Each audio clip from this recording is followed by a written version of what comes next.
Okay, hello everyone. Welcome to today's webinar. We're very excited to dive into backlinks. We're going to audit some sites. We are going to ideate and talk about content and talk about backlink building. My name is James Wirth. I'm the Senior Director of Strategy and Growth for Citation Labs, and I am joined today by Citation Labs founder, Garrett French. Garrett, welcome today. Thanks everybody. We're super excited to be back. It's a great honor to be asked back, and we're super excited today. We had at least 60 people submit their websites, and wish we could have gotten to all of them. Fortunately, we only got 3. So we want to come back. We want to do more of these. So if we don't get to your site, just tell Kate to ask us back, and then I'm sure we'll get around to it. Speaking of, the very capable Kate running things in the background for us with SEMrush, really appreciate her attention to making sure everything runs smoothly today. Yes, very excited about that. As Garrett mentioned, this is webinar number 2 in essentially a 2-part series, or so far it's a 2-part series about backlink building. We talked about link gap analysis. We've talked about impact reporting and some of the things we do at Citation Labs as a link building agency. And you can see Garrett's very large whiteboard there, which we expect to essentially fill up a few times as we take the learnings from the previous webinar. So if you haven't watched that, we go into some more detail on the process, how we look at link gaps and that sort of thing. Today we're gonna more demonstrate our process, really focusing on, yes, we're gonna use SEMrush Backlink Analytics, by the way, which is free right now. So if you're not an SEMrush subscriber, it's a great time to jump in. They just refreshed the Backlink Analytics, and it's almost real time now when they pick up new backlinks. I'm going to demonstrate some of that quickly to kind of get us started here, and then we're going to jump into these 3 scenarios that we have. And so I'm going to cut, James, I want to jump in just for a minute and just kind of frame this also.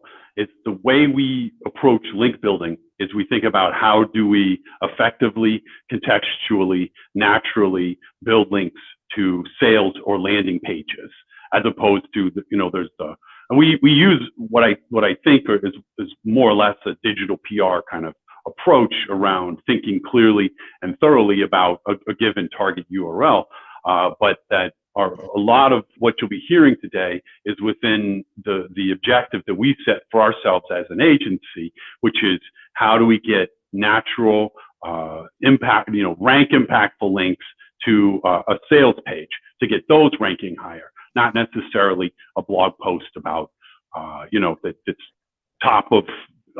above the top of the funnel, what have you. So really focused on those converting pages.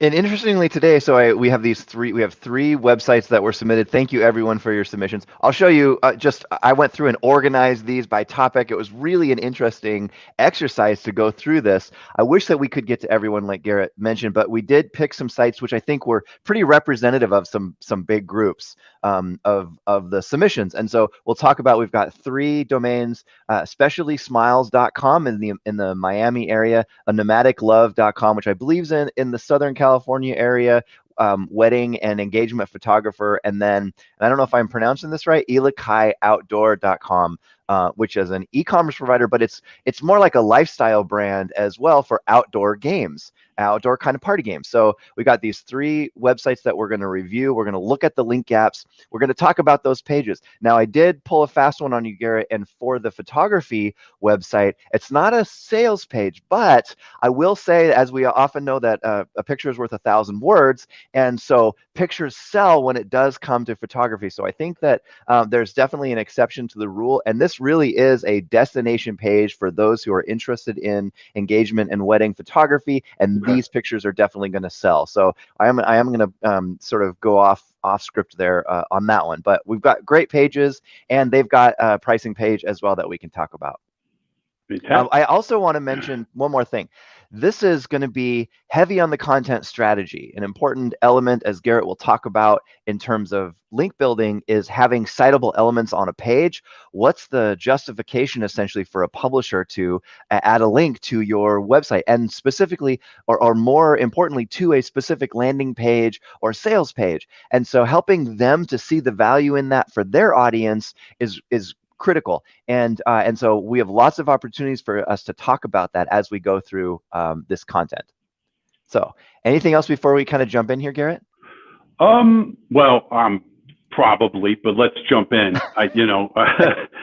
Last thing is just, if you haven't watched the previous webinar and you're feeling lost in this, don't stop watching, but definitely do watch the previous webinar.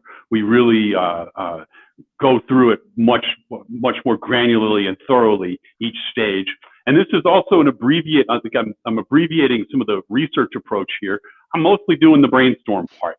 So we're skipping over some of the, reviewing what do the competitor backlinks look like? What are the topics that are suggested by the competitor backlinks?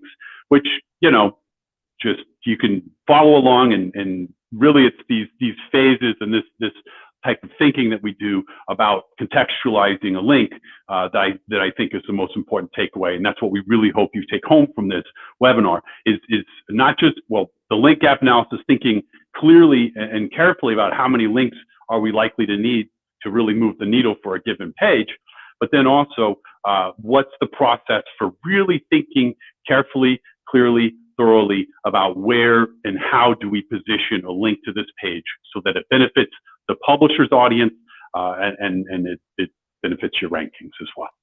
That's great. Thank you. As we go along, please ask questions in the chat. Kate will surface those to us as appropriate, and we'll catch up at the end. Hopefully we'll have some time.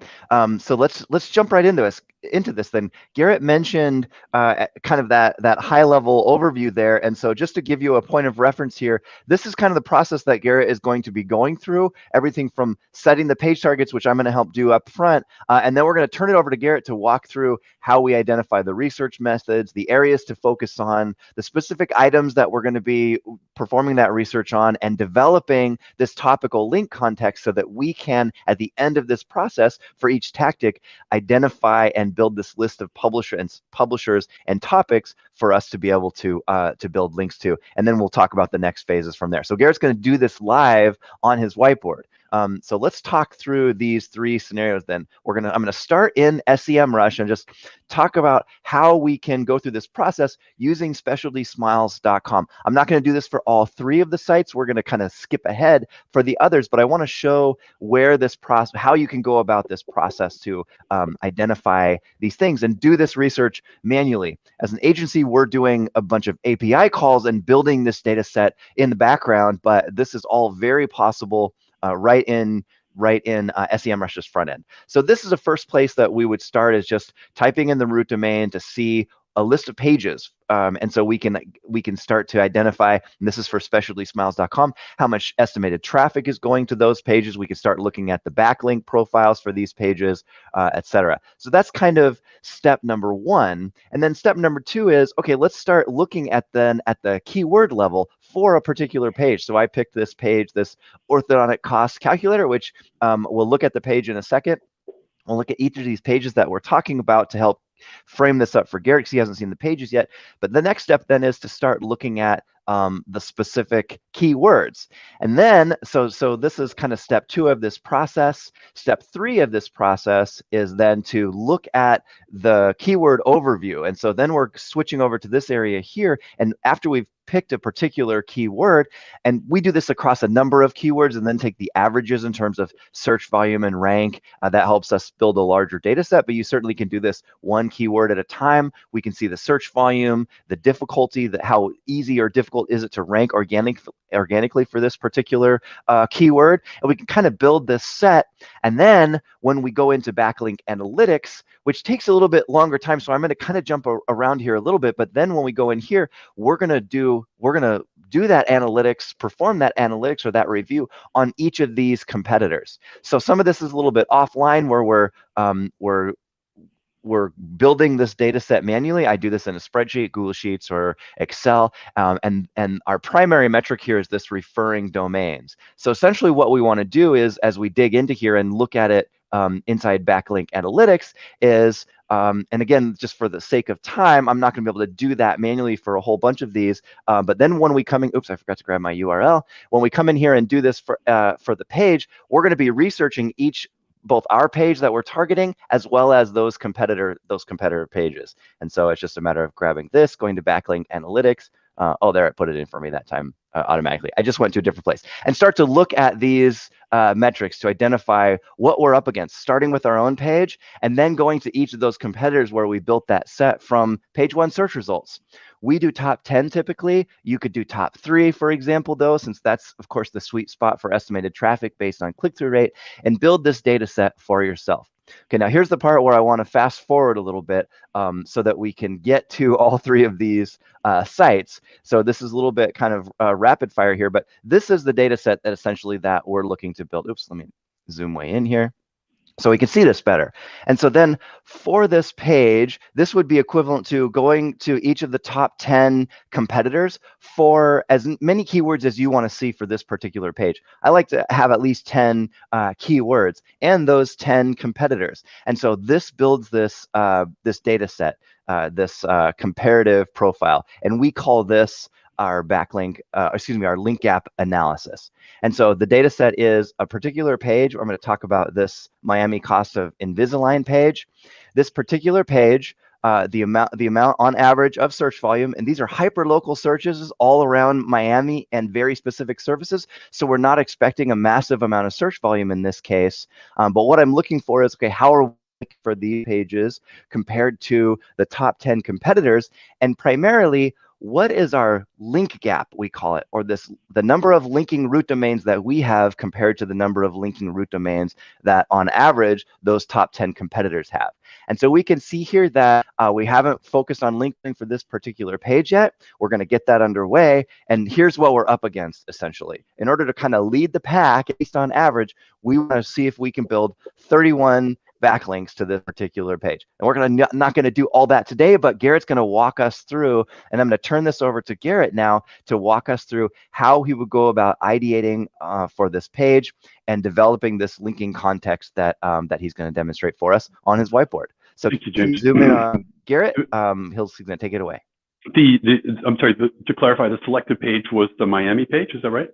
It's the Miami Invisalign page. Beautiful. It's a cost calculator for cost of Invisalign in Miami. Okay, thank you. So this is in the course of setting out or beginning a campaign, I'm often going back and forth with in-house SEO or marketing manager, et cetera. But absent that, I'm gonna just brainstorm as we it says here for our research approach. So specialty smiles. These guys sell clear aligners or Invisalign, which are an orthodontic product that enables us to have a beautiful smile.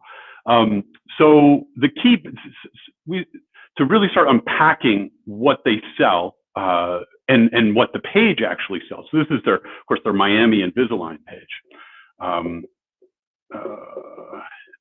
Invisalign, IGN. What they really, in Garrett's opinion, or in my brainstorm, the key benefits are aesthetic. So it's primarily people who want to change the appearance of their smile. There can be that medical, there's probably medical / bite related, how I'm biting. That's a real key benefit there. Confidence, and then kind of general oral health. The aesthetics and the confidence are kind of more or less related or intertwined. So it's probable that parents would be, within the target audience, but my gut tells me that for the Miami Invisalign, it's more than likely adults who are seeking. So we're going to kind of cross them off for now.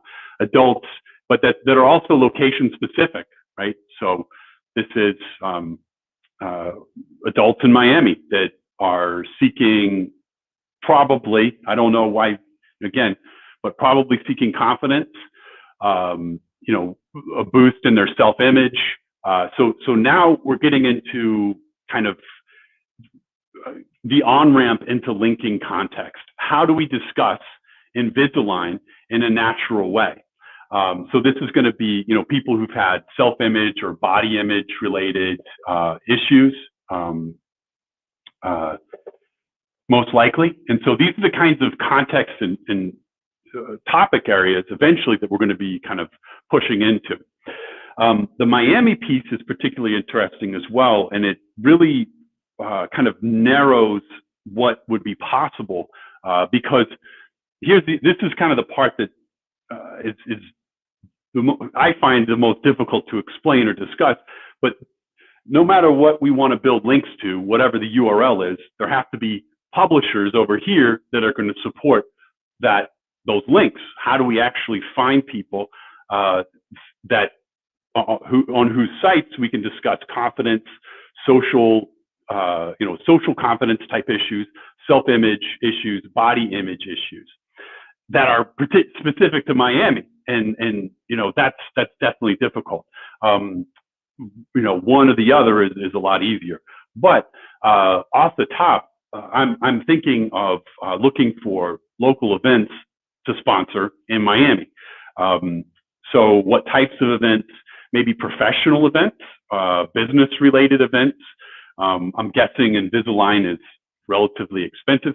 I don't know, probably higher price point. So, business leader events. So I don't know that we go out and get 31 links that way, but I do think that should be in our area of consideration in terms of the publishers to look at. So we're looking at Miami events, Miami biz-related events. I also wonder, Garrett, about lifestyle bloggers, health and wellness sites, that sort of thing. It seems like could potentially fit in there as well. I like that. Health and wellness. So if we're talking about body image, self-image, social confidence, taking control of your appearance, absolutely. So health, wellness, and Miami's a big enough market that there might be, or most probably are, a significant number of publishers in that particular topic or vertical. So what do you write about though? What kinds of content are you actually pitching here? Well, it might genuinely be, kind of remaking, or maybe it's something like your rebirth after the COVID lockdown. How to reinvent yourself in the post quarantine or post lockdown era. And so, if you're placing content like this though, as Specialty Smiles, you really do need to be careful and conscientious about not overemphasizing teeth necessarily here, because it's going to really come off like it's basically a sponsored post. So you really still want your content to be genuinely helpful to whoever the publisher ends up being. Now, again, I wouldn't go and necessarily do 31 health and wellness related guest posts in the Miami area, but certainly you should. That would be an angle to explore. So I think that the health wellness would be the publisher type, and then sort of self reinvention would be kind of the topic area that I would explore or suggest. And then maybe, gosh, in this Zoom era, we're much more on camera probably than ever before. So maybe there is some like looking your best for Zoom meetings or something like that. Oh, that's a good point. Yeah. Like not stylist necessarily, but like maybe it is, personal style. You mentioned lifestyle, but perhaps personal style and maybe biz biz style. Now, I don't think that there's going to be a lot of Miami specific publishers where this would really make sense. So these are definitely with a grain of salt. I would approach them and hope to get a handful of these and a handful of these, and you might have to end up with 10, 15 business related events that you've sponsored in that area. Now, as far as contextualizing, that gets, I wouldn't say tricky, but you will need to return to your Miami Invisalign page and really make sure that there's a justifiable, or that there's some evidence of your participation in the Miami area on your page. So that looks like, here's some of the events we're excited about in the Miami area coming up. Mm-hmm. Because we're focused here again, if we're empowering people, their sense of social confidence, right? But because they're going to have these new smiles and this new look, well, we want to let them know what's possible out there once they have a beautiful new smile. Now, it's possible without a beautiful smile. I'm proof of that. But we do also, want to emphasize that they're going to have they're likely to have a newfound social confidence. And so here's some of the stuff that's going on in the Miami area that might be fun for you. Groups, upcoming groups, events, kind of stuff might be helpful also, especially if it's the stuff you've sponsored. And then that's a great point, Garrett. I was just going to say, can you talk a little bit about some of the research that we found when it comes down to sponsored events in a hyper local area like this, which is one of the reasons why I wanted us to talk about this site. A number of the submissions were local service providers, retailers, or providing some sort of benefit to that local market. And can you talk a little bit of what we found in terms of the research around the effectiveness of sponsoring an event and getting a link when it comes down to search engines having a much smaller pool of data to play in, essentially, in the impact that links have on rankings, even if it's a sponsored link? Oh, absolutely. So the local, what we would call the link graph, that Google has to observe is very shallow and wide at the local level. We found this, years ago. There was a form of link building called links and resource link building, where you essentially write an article on a very narrow topic, like something for seniors, for example. For specialty smiles, you could write an article or write a long, in-depth article on, senior oral health, the ultimate guide to oral health for seniors. Well, then that's what you're out shopping around to various high authority publishers. The problem is that if that's not going to help your Miami rankings. It's not going to give enough credibility to your Miami page for that to really start showing up. In all likelihood, there's cases where it could, but if you're in a linking root domain fist fight, you're out of the running. So we tried to do it at the local level, though. That was my point, and that was really when, this is 8-9 years ago, when it really dawned on us as an organization that this format, this method doesn't work at the local level. And a lot of that, the reason for that is that there's so few potential linkers that are on a single topic to really make that work. So a sponsor, so there's a few factors going on here. One is that there just aren't that many linking sites at the local level. Are there a lot of linking sites? Yes. Are there enough? Are there enough out there to really justifiably link to an Invisalign page on that's for the Miami area? Probably not. We're going to have to really get creative about what exists here on the publisher side and what we want links to. And this, if there's a magic to what we do, it's really figuring out that connection between what is available, who is genuinely available to link, and what's the URL we actually want links to. And that's really what, if you take anything home today, it's this, what are we trying to build links to, and who's actually available to link? And so that's really kind of the connections that we're trying to draw when we talk about linking context development. But again, to reiterate, at the local level, what we found is that, first of all, sponsorships drive ranking impact. We have, we know that we have evidence of that against, for websites, against a control group of URLs, on which James talks about in his linking impact reporting.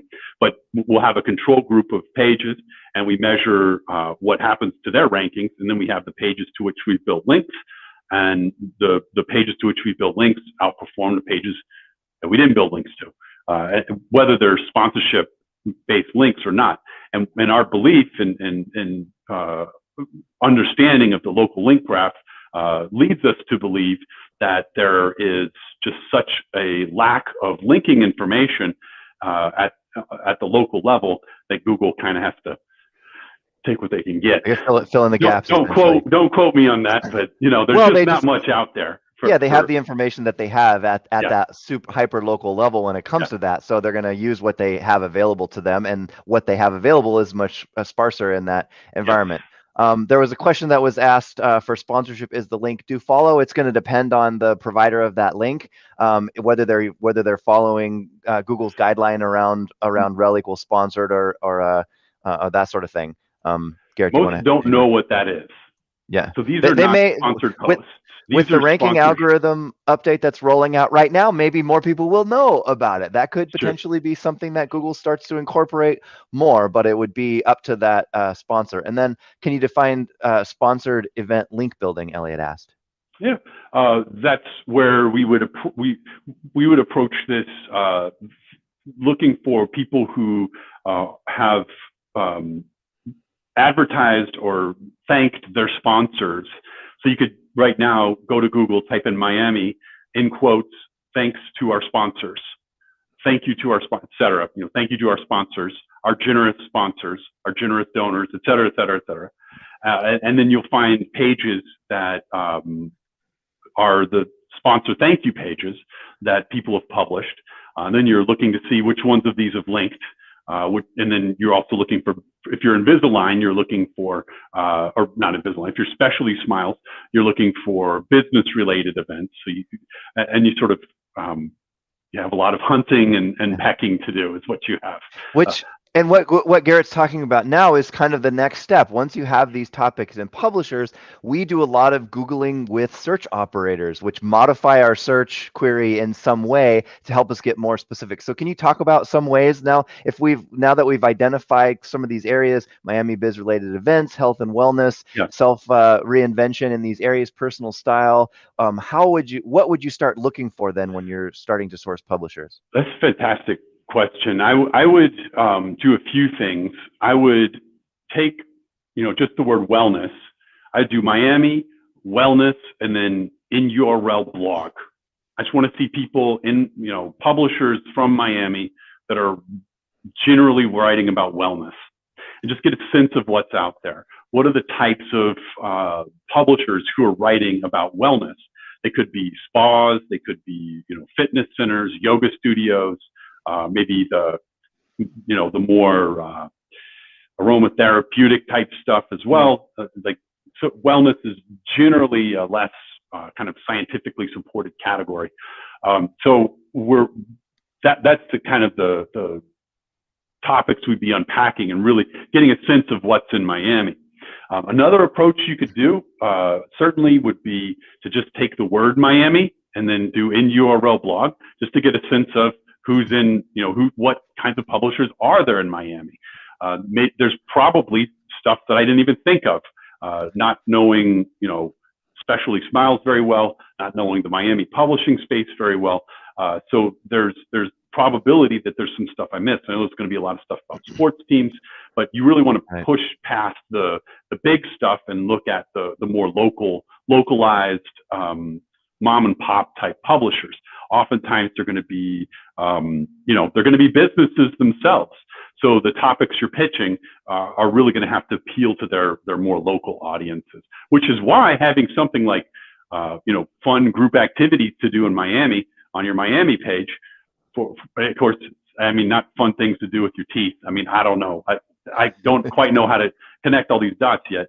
But, there might be some opportunity for having the right kinds of Miami specific, maybe it is Miami business events that are coming up. And so if you're Specialty Smiles and you know your audience well enough, you know your market well enough, yes, most of them are, in business type professions, folks who are getting their teeth fixed as adults, then you can better identify what types of events you should be focused on.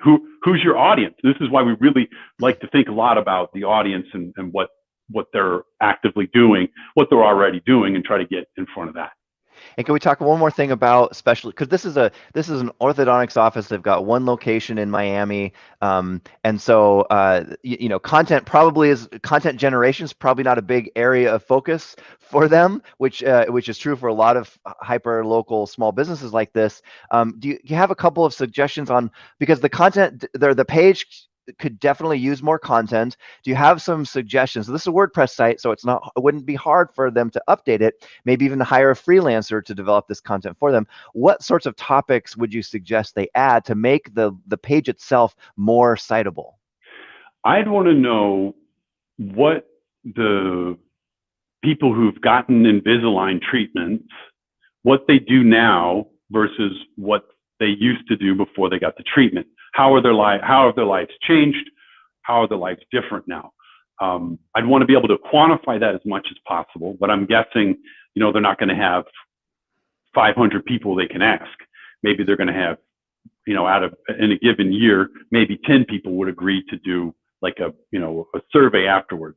So it's going to be anecdotal stuff, but I want to have, more like, I want to have stuff like I'm 50% friendlier, or I'm 25% more likely to go meet with people now, or just something that helps me quantify the actual benefit of the Invisalign to the end user.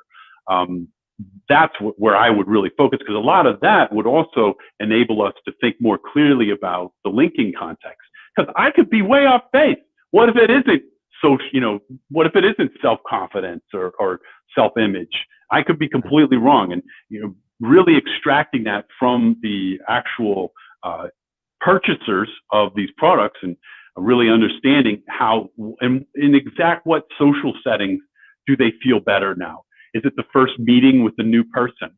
Is it what are the exact moments that they really feel the benefit of the Invisalign? And that's the place where linking context really comes from, where we can really begin to build around this value that's created by the Invisalign, and articulate that into actual topics.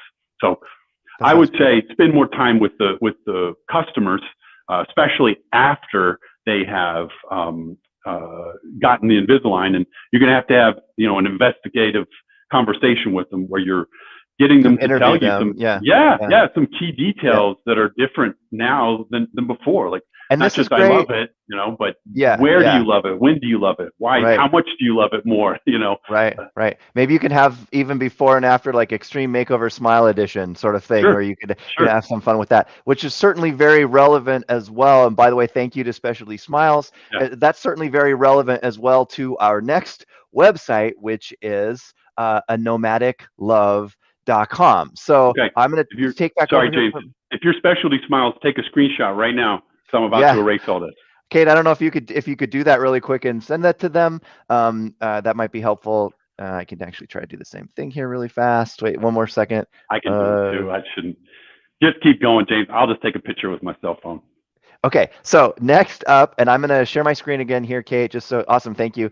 She took a picture of that. Oh, She took thanks, Kate. a screen capture of that. That's great. So next we're going to talk about a nomadic love. This is something that certainly is top of mind for me. I'm getting married in a couple of weeks, and Oh, James. so seeing this on here is great. So here is the site, and we're going to talk about this engagement photo outfits page. And there are great photos in here. There's also some text.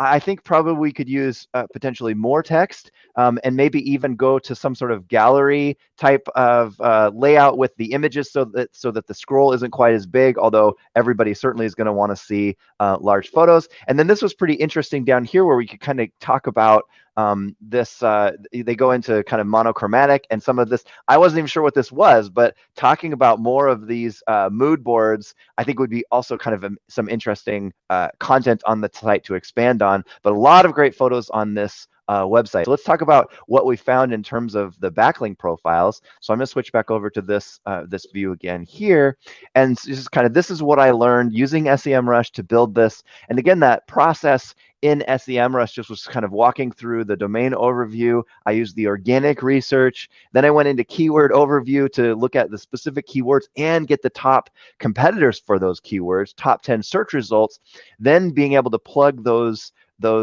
competing websites as well as my own page, those competing pages, into backlink analytics and use the real-time analytics data in here in order to build out my competitive data set. And so then when I get that put together, this is my version of what that essentially looks like. So today we're talking about this engagement photo outfits picture page, excuse me. And so then I'm looking at, okay, it looks like they're just getting going with linking, with building backlinks. The competition has a little bit of a head start, but this is a very reasonable gap essentially here. So LRD is linking root domains, and just to make sure that I define all these things, page authority score, that's that metric that shows the strength of the individual page in SEMrush in order to give me a sense to compare my page against the competition. Excuse me, against the competition. And then looking for those opportunities here in terms of the number of backlinks that we would need to build in order to be competitive with our link graph. And so, Garrett, ask me any other questions you want to know about the page. Otherwise, I'm going to turn it back over to you so that we can start this ideation process for them. What's the name of the lucky lady? Mine? Just kidding. Patricia. I'm messing with you, James. Sorry, that wasn't very nice. No immediate questions. You mentioned we were selling images or photos. Is this a page about engagement outfits, or is what this I mean page is that sells actual outfits? These are wedding photographers, and so what I was referring to is a bride and groom, a future bride and groom, looking at options for their wedding or engagement photography. The pictures on that photographer's site are going to sell that photographer. Oh, I see. That's what I meant by that. Are so they not actually, an e-commerce site? What do they sell on the page though? They don't sell anything, which is one of the opportunities. Is there's not even a call to action sort of thing to find out about pricing. So that's definitely an opportunity from that perspective. But it's purely a page. It gives some information about different engagement styles that they could do, different poses, locations, that sort of thing. So really, they're presenting their photography skills on this page, which is something that people are searching for. What's a good engagement photo? What's a good location for my engagement photos? And so they have a lot of their content on their site dedicated to either locations or specific scenarios, photos with pets, for example, or children, or that kind of thing. So it's really more of the lifestyle angle with the photography in order to introduce their service as a photographer. Do they have a location they specialize in? They have a number of locations, it seems like they specify in, but I believe it's kind of the Southern California coast area is where they primarily focus. They don't talk too much about that. They do have, no, actually that's not fair. They do talk about that on their site. They've got quite a few of these pages where you can really look at all the different scenarios. They're doing a good job from that perspective. Orange County, Laguna Beach. So actually, I take that back. They do talk about locations. Newport Beach, Boho, I'm not sure where that is, et cetera, et cetera. So quite a bit of location-based content. I'm just a humble Kentuckian. Are these if I call these SoCal, will SoCal. that? I think it's fair. I think it's fair to lump those into Southern Okay. California. Sorry if that's not correct. Any Californians or Southern Californians on the call, just bear with me. I don't mean any harm. Okay, no, that's great. That's great. This is wonderful. So, this is really just jumping off here, but I think there's a lot of opportunity. I think this is less about this particular page. If we needed links definitely to the outfits page, we really would want to focus on things like, I love the styles, right? Like the types of, and I don't even know what those would be. You know, my wife's gotten into interior design, so I'm just barely scratching the surface on this variety of styles of design. For example, look, the location of your photos, if you're in the city, if it's an urban setting, that would have an impact on the styles potentially. Maybe more formal. If it's the beach or the ocean side, which they really have a lot of amazing photos about. It's more casual, of course, barefoot or sandals and that sort of thing. So it definitely varies. And then also, if it's more of like a natural scene, like grasslands or forest, that's going to change the outfits clothing of style as well. Yep. Okay.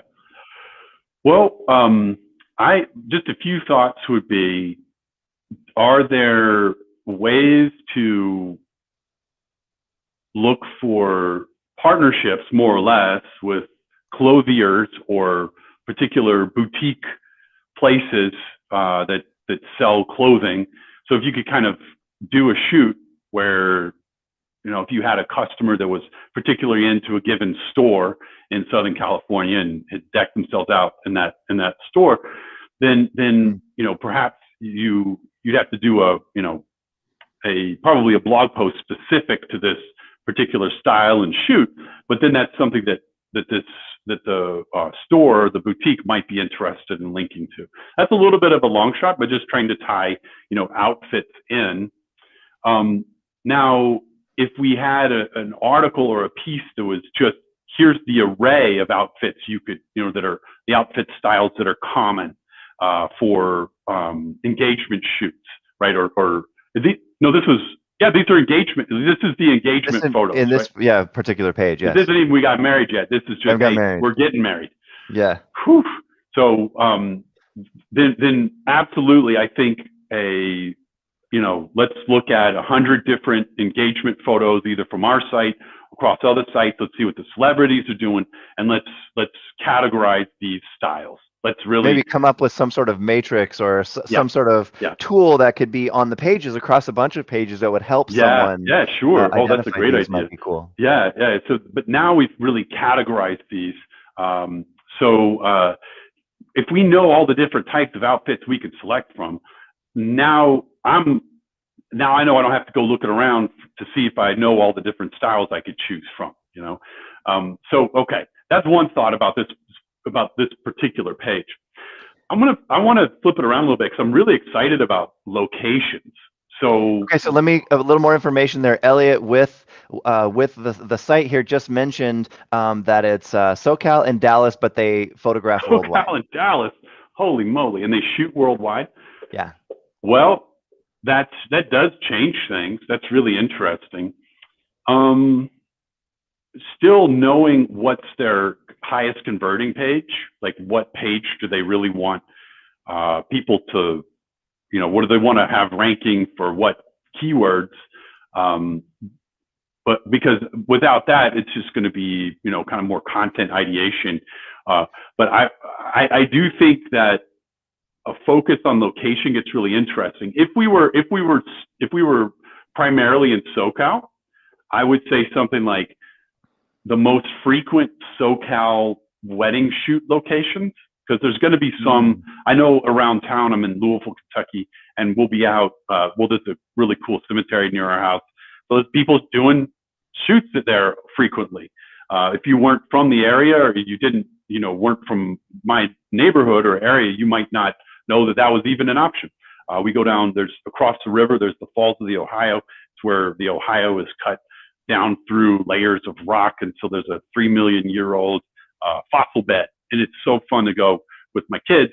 And then, they are screaming and yelling around while people are trying to do their wedding shoots or their engagement photo shoots there too. So it's just a really cinematic, beautiful spot. Actually, I remember my wife does photography too, and she would, before we would go to places, she would look for cool places to take pictures there as well. So if we have, you're going to give away some of your tools of the trade here, or tricks of the trade, if you're the photographers, but you're really isolating some of the key locations or key spots, right? And then you're drawing a map, how to get there. What's the best time of day? What's the best light? What are the best outfits to pair with this location, right? So now it's kind of like a recipe. Can anybody go do it? Yep. You could go do it yourself if you wanted to. Could your competitors go do it? Yeah. But you're also then much better or much more likely to get a link from the location website if they have a website. So you'd only want to do this if they have a website, and you talk to them, tell them how amazing you are as a photographer, and make sure that they understand that this is not just going to be a short little blog post.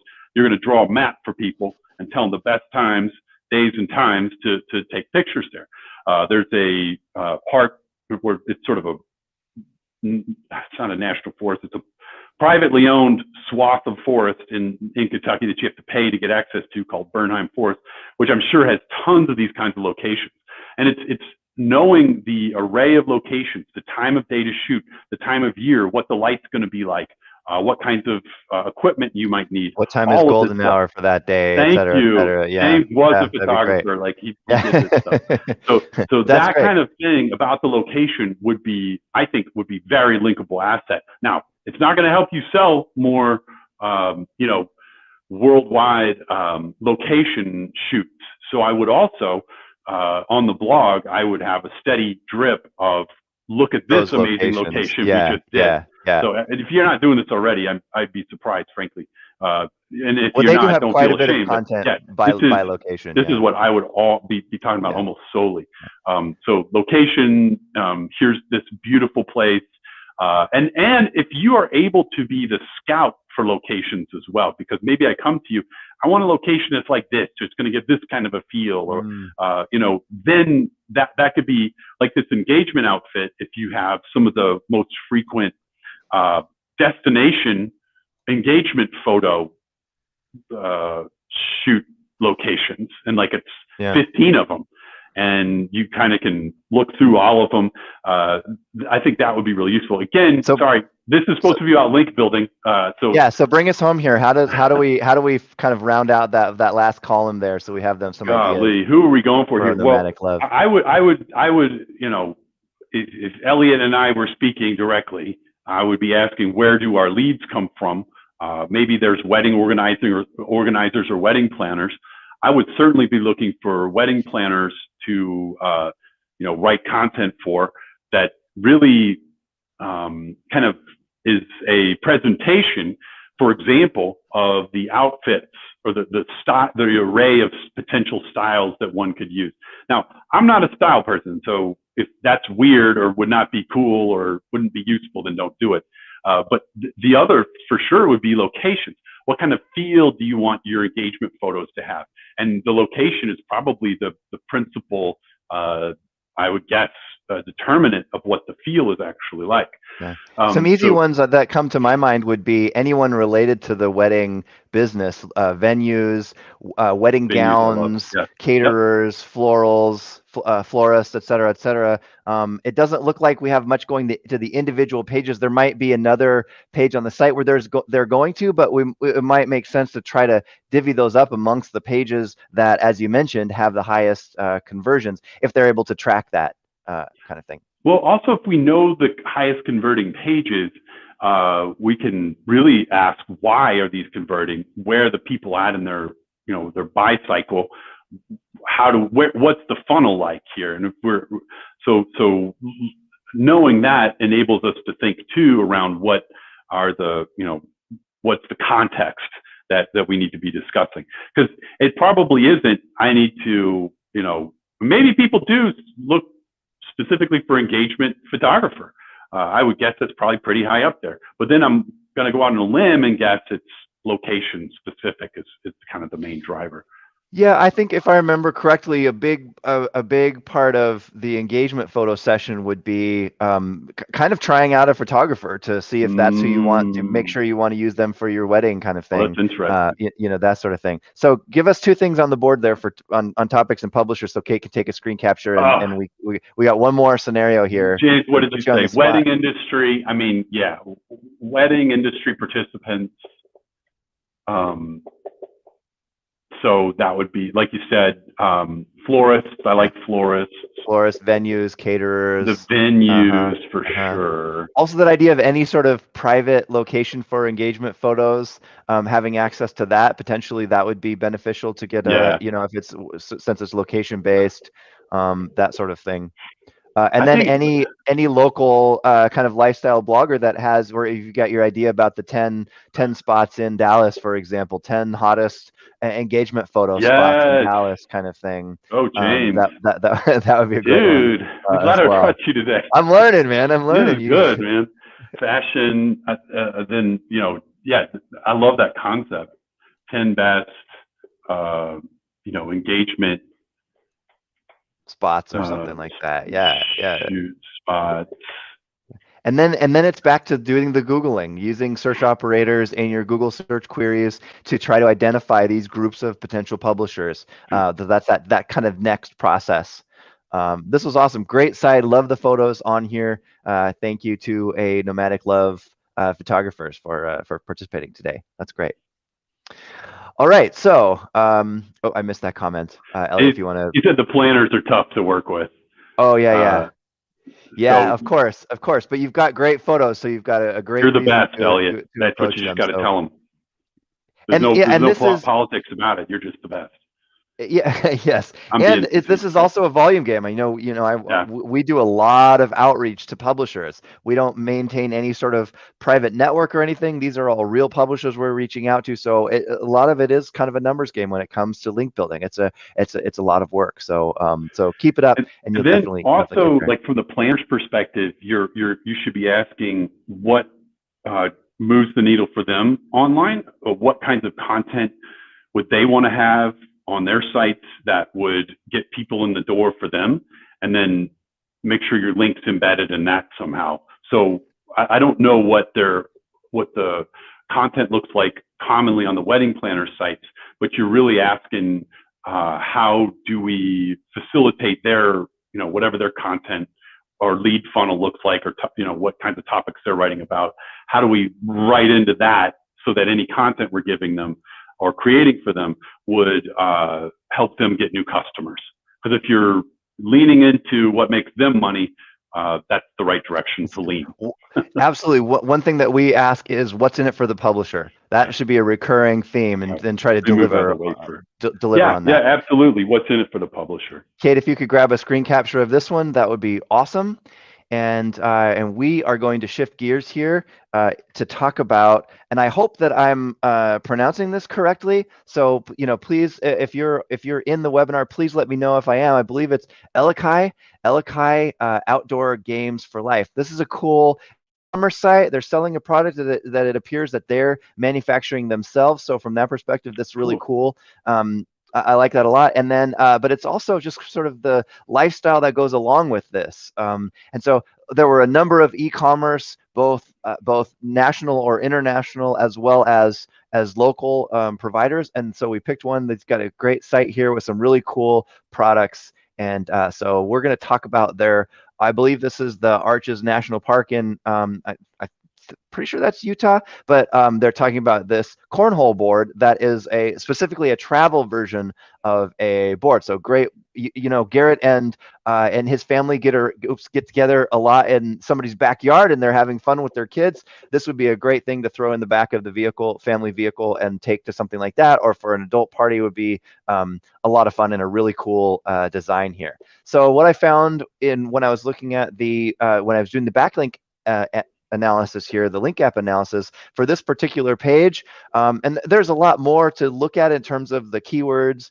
make sure that they're relevant, that sort of thing to kind of dial in. But this is also a scenario here where we don't see a lot of links yet going to these specific e-commerce pages, these product listing pages, or excuse me, product display pages, and the competition has a leg up here. But it's a reasonable gap. It's 17 backlinks is essentially what on average the competition has. So a reasonable amount to do some link building, not at the local side, but for specific. And you've got the lifestyle and the party elements and being outdoors and a lot of great fun kind of angles that we could potentially take this here. So Garrett, I'll send it over to you, and Kate, if you could zoom in on Garrett's screen, that'd be great. This is really fun. So, thinking about context here, where are we using this? It's definitely backyard. It's camping trip. It's groups. It's gatherings. And there's a lot that goes in, that goes in here. I think the 17 link gap is going to be fairly easy to close. This one is really, I think there's a lot of different ways to potentially approach getting links here. There's a handful just off the top.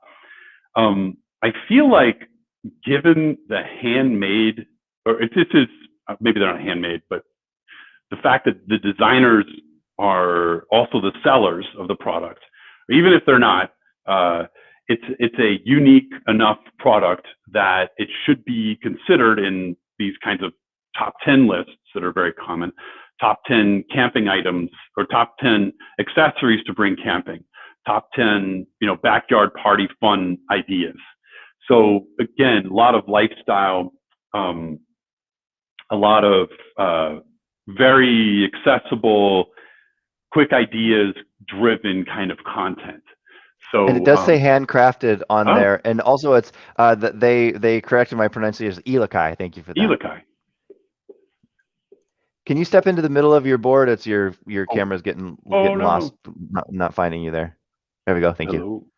So handcrafted party games, right? Yeah. So we're looking for people who care about, publishers who have written about things that are handcrafted. There's going to be some of those. There are people who genuinely care that a thing was made by hand. I think it's wonderful. So the potential is there that they haven't heard of Elikai before. They haven't heard of these types. They didn't know that there were handcrafted party games. So you're gonna have to go out and curate a number of others potentially.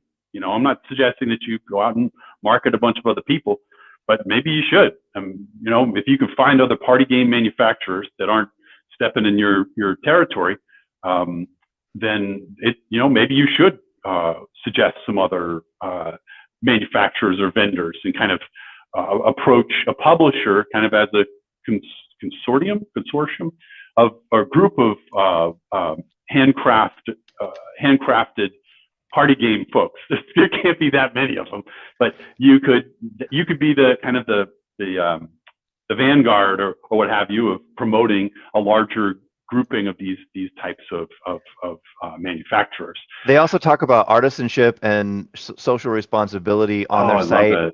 So they've got some great additional tie-ins like that.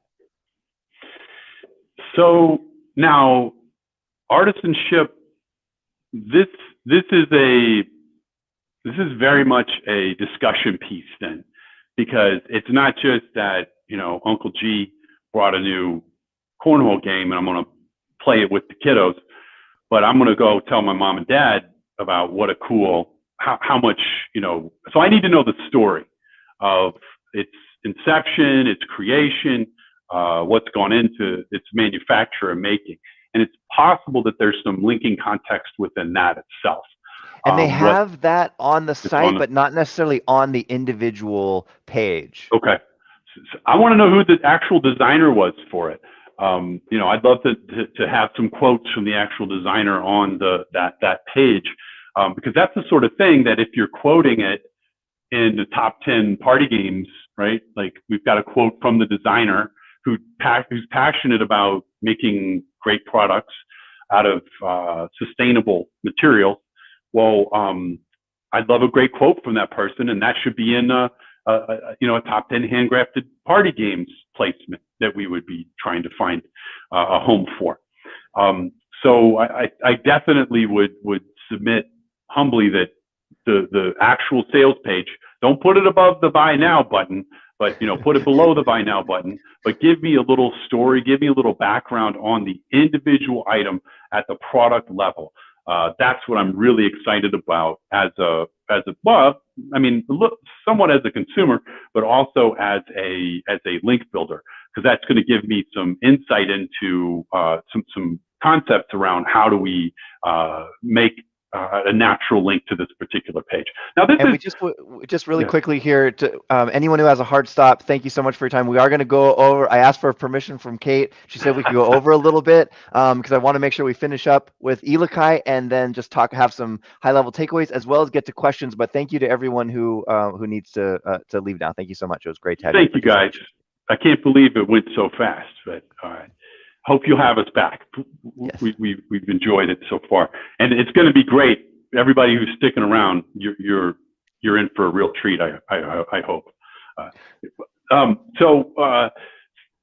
Yes, we're talking about the travel cornhole game.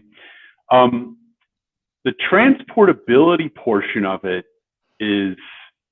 I feel like there's something more there. Maybe we do need to know stuff like its weight and its dimensions. Those are probably on that page. But if I'm really conscientious about packing up my car, it's it's smaller than a backpack, or it fits right in your. If I was going to hike it in somewhere, just so I know, like, and what is it? It's camping, but is it backwoods camping, or is it like we rented a cabin camping?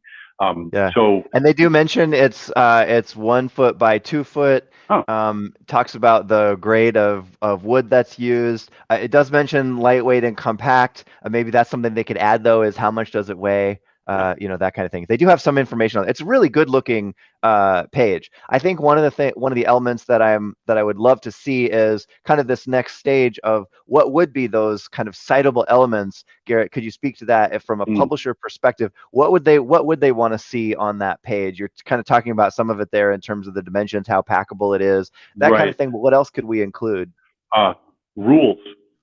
How in the heck do you actually play this game? How do you play cornhole? I don't know if anybody knows. I'm just kidding. I don't. And so we would just be making it up as we go along if I was running. But so that's some of it too, is, if you're with a group of kids, it's going to be a different experience than if you're playing with your friends, right? Yeah. So you got to kind of be the ref or the coach if you're playing with kids. So you might need a different rule set, or, you're going to need something. I know when we like to play board games with the family, and a lot of them have these cards, one card that it basically has the order of the rules. So first you do this, then you do this, then you do this. So something like that I think would be really nice. Or maybe even from this perspective, they could print the rules on the bottom of the cornhole board or something like that as well. That would be someplace. Cool. I need to know the rules. I think absolutely have them on the cornhole page, the individual page. I think it would be wonderful to know any rule variations that the users of the game have. Popular house rules kind of thing. Yeah. And what cool. I really need help with would be a cooperative game where there is no actual winner. So I've got 3 boys, and it can just get snarly. It could turn from fun real fast to like beanbag dodging, kind of backyard fun to backyard brawl. We want that real fast, real fast. Rule sets, variations. I think one. This is a little random, but maybe you are thinking about sponsoring some camp. I don't know if there's camping organizations. There's got to be camping organizations out there, campsites, or But as I say that, I'm really wondering: do we really know where these are used the most? are people just buying them because they're smaller and just using them in their driveway? That's where I've always seen cornhole, is in the driveway. Are they really bringing them places? Because that really is going to kind of play into how we're positioning, what kinds of citable elements that we might need, and the types of topics and publishers we might be approaching. Let me gather see if we've gathered this up enough. But possibly sponsorships, and I mean like sponsoring camping orgs, nonprofits. I'll put a question mark there, because what percentage of our buyers, our current customers, are actually taking this thing camping? I mean, we need to know that. Then are there cornhole? There probably are cornhole organizations. Are there any meetups going on that are cornhole related in a given area? Are there regulations? So any actual participants in this particular kind of leisure pursuit we'd want to look for and see if we could find a way to get in front of their audiences. Perhaps we're sponsoring something, perhaps we're sending something for review.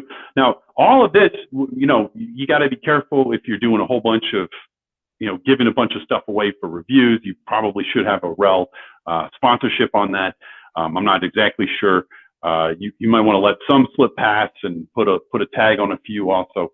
But I would definitely be looking for who is already playing a lot of cornhole. Are there meetups?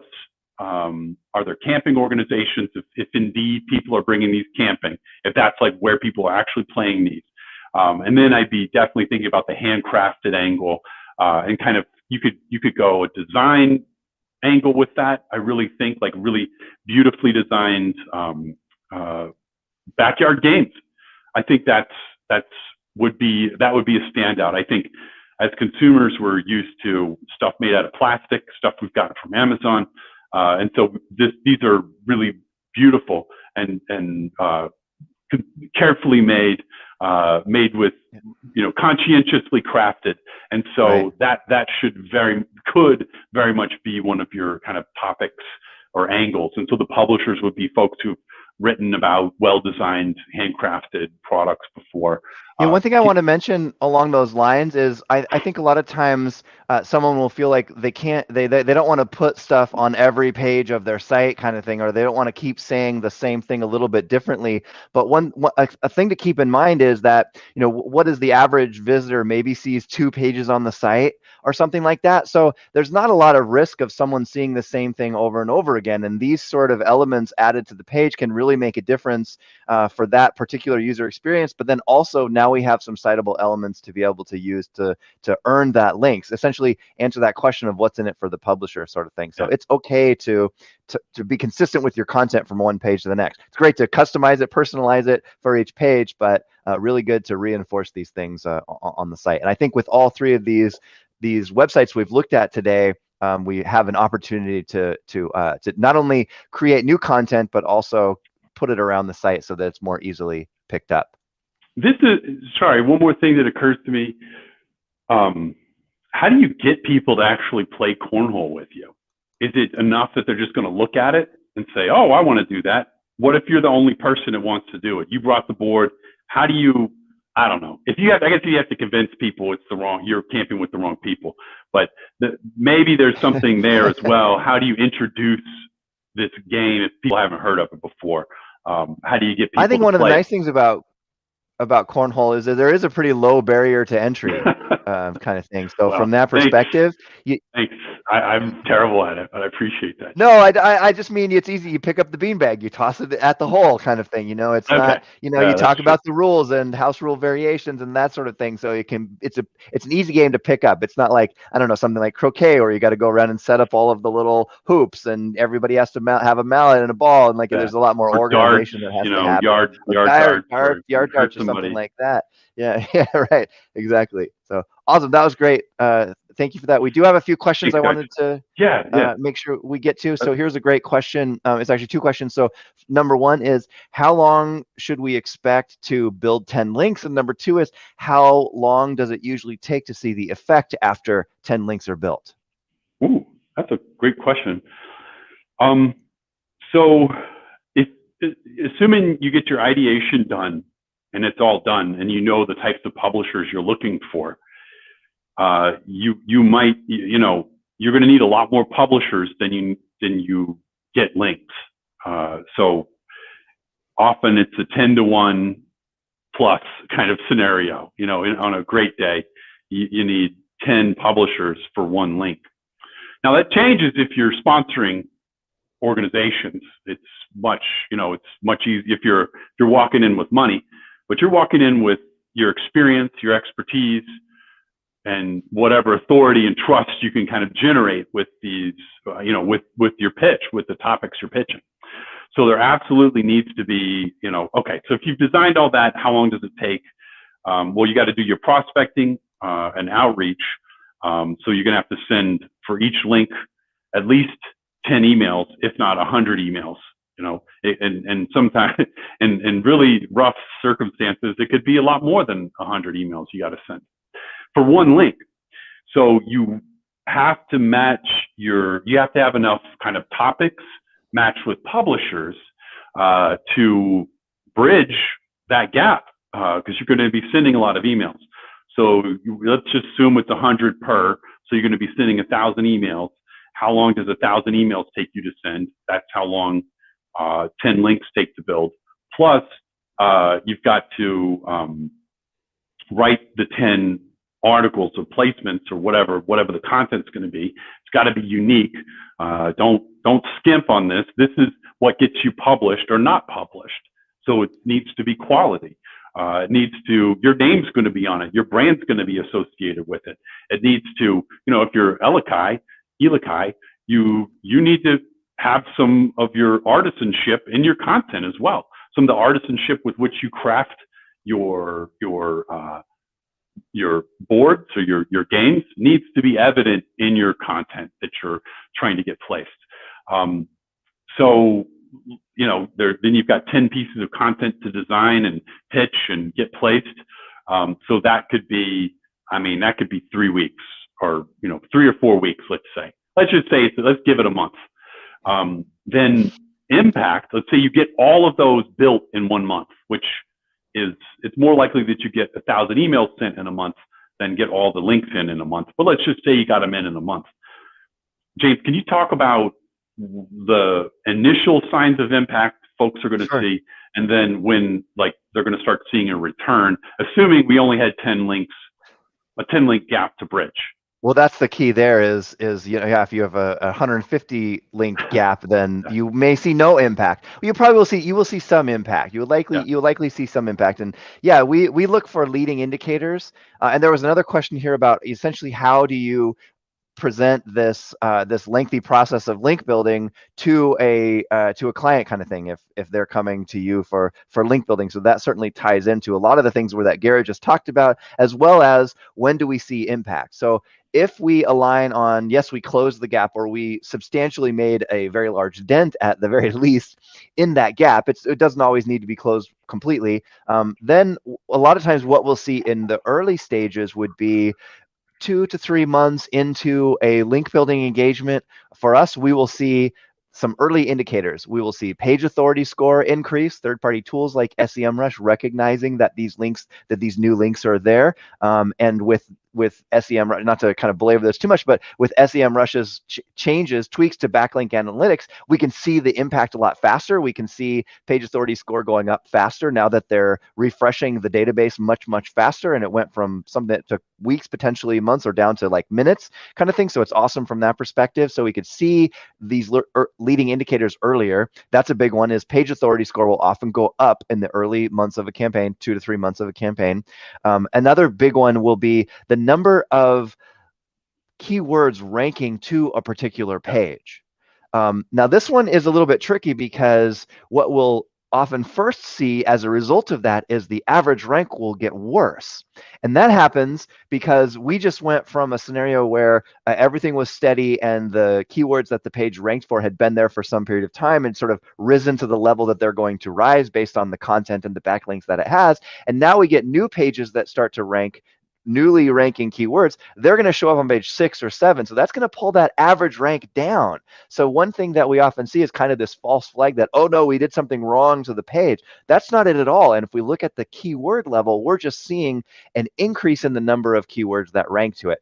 Those will, over time, maybe in months 4 through 6 or so, will start to creep up in terms of improving in the rank over time. And then maybe kind of the longer term, 6 to 8 or 9 months, is where we really get the a fuller impact. Assuming we close those gaps or substantially reduce those gaps, we've added the new keywords, they've leveled out and have started to improve. Now we're going to see that those keywords start to rank better and better over time, and to the point where once we get traffic coming to the page, we've got to get enough of those keywords from page 7, excuse me, for example, to page 1 or at least page 2. And so this is the long game that we're playing here. And we see when we calculate ROI, when we're looking at the cost of the link building, either internal soft cost or external agency hard cost, and then we're looking at the benefit from that in terms of your customer lifetime value or average order value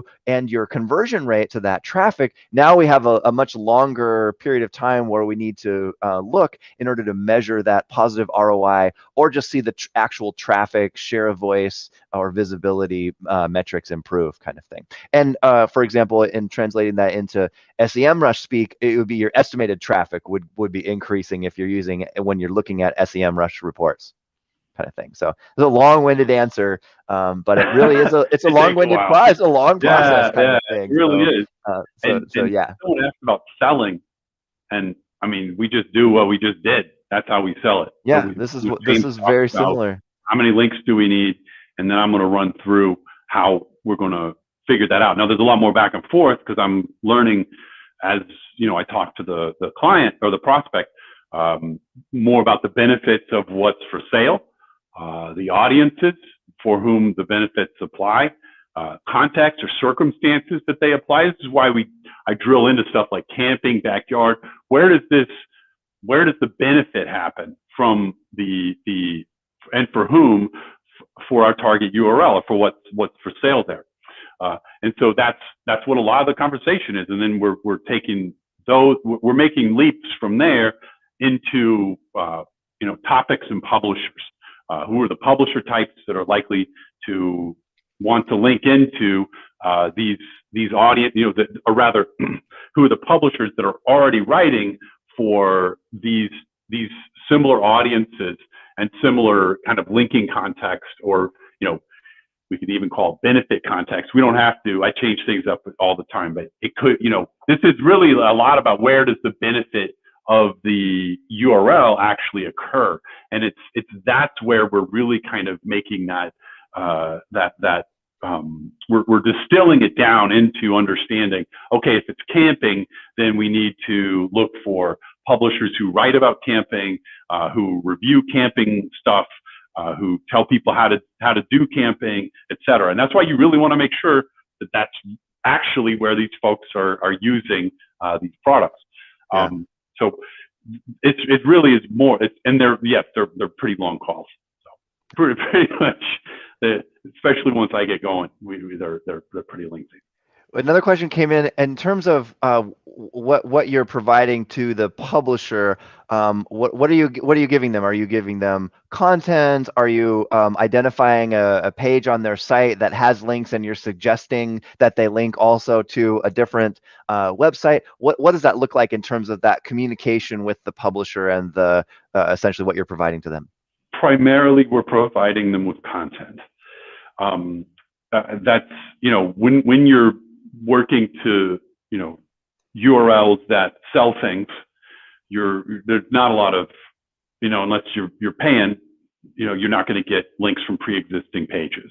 Just probably not, unless you've got, if someone has a collection of artisan providers of backyard games, well, then if Elikai isn't on that list, then what the heck is this person even doing? They need to absolutely add Elikai. But in all likelihood, there's too many pages on the internet for someone to have, this doesn't happen that much anymore. So more than likely, you're going to be providing content. Now, I do want to stress, you do not have to provide a guest post. It doesn't have to be an article necessarily. It could be an infographic with some description. It could be, like this one, top 10 handcrafted party games. Well, that certainly is more or less going to be a guest post, but you've gone and you've curated, you've found other providers of handcrafted party games, and you've really put a lot of work and effort into, identifying and celebrating each one of these particular products. And so is it a guest post? Yeah, I guess, but it's not like a how-to kind of thing. This is, it's a different content format. So I just want to, stress that if when we talk about placing content, it doesn't have to be, a classic how-to article or, it could be a lot of different potential things. So just, bear that in mind. But I would say by and large, if you're linking to sales pages, unless you're in a very unique niche that there's already a lot of link publishers for, we're talking about the links and resource style that we still do a little bit of, but it was really how we came up as an agency. But we don't get as much demand for it anymore, frankly. But building links to pages, for example, for seniors. So if you've got a product that has a large group of resource linkers associated with it, veterans, seniors, people with disabilities, these types of special groups, you're not going to go very far that way from a tactical perspective. So I would really be, yeah. I was just going to say a cool little aside here. Thanks to Jimmy Newson, one of our attendees, provided an article that talks about a deal with between ESPN and American Cornhole League, and indicated that it's the fastest growing sport currently. This was last year, so very cool. Who knew, right? And so this is pretty exciting. It is a sport. It's going to be in the Olympics soon. They need to start sponsoring the Olympics. Yeah, absolutely. So and local sponsorships apparently as well, with it being the fastest growing sport. Yeah, so, very cool. Thank you to everyone who submitted. Just as a point of reference, and I just want to do a couple quick honorable mentions here. So going through this, we had, I think it was 60 submissions in terms of the sites that were submitted. I had to go through and organize it essentially using Google Chrome tabs, which I'm getting, groupings, which I'm liking more and more. Going through, we had health and wellness, e-commerce, hyper local, which we talked about a couple of those, outdoor and travel, kids, pets, marketing and business, legal and documentation help. And then there was just some cool brands where I couldn't really fit into a category. Green Tissue Marketplace, which I signed up for. Badass Tissue, I thought was awesome. This really cool, just like bringing back, books are kind of retro these days, but people still read them, and here's this great site as a resource from that perspective. And then this musician / programmer who built this app to turn your chord sheets into, create your chord sheets, put them into printed music kind of thing, or digital music really easily. So couldn't quite fit them into another category, and these are great. These are great. Wasn't kind of enough overlap with other sites to include them, but I wanted to give some quick shout outs to those sites, and everyone who submitted. Lots of websites were in here, so really appreciate this. We'd love to go through every single one of these. We just don't have 2 weeks that it would take, kind of thing. So tell Kate to bring us back, guys. We want to do this some more. Yeah, this was really fun. Give us thank feedback, you to Kate. help us improve. If you see, if we talk too much about X and not enough about Y, hold us accountable. We'll listen. Probably. I mean, I won't promise, but we'll at least read it, and we'll take your suggestions on board, and try and be great presenters for you guys. Really try to pass on what we do as an agency, what we found that works. And I will say it's, our focus is 100% how do we build links to sales pages. which we've seen has the most impact, hands down, in terms of actual return on spend, right? So we now, that's not to say you should. I know, James, you're trying to wrap. Sorry, guys. I'm just going to keep going. That's not to say you shouldn't be doing any of the, any kind of classic digital PR or, whatever kinds of outreach that you're already doing. It's not like you should stop doing what you're already doing, especially if it's working. But this is something to layer into, kind of what you're already doing. I wouldn't say this is a great way to kick off link building for a website necessarily either. If you don't have any links, you don't necessarily want to just start building links directly to your sales pages. So you do want to think about larger visibility. Where are your communities? How do you get in front of them? And so, okay, I'll leave it at that. We want to come back. Tell Kate to invite us back. We hope you'll have us. Thank you, everyone, for your time. Thanks, guys. We appreciate it. And Kate, that's a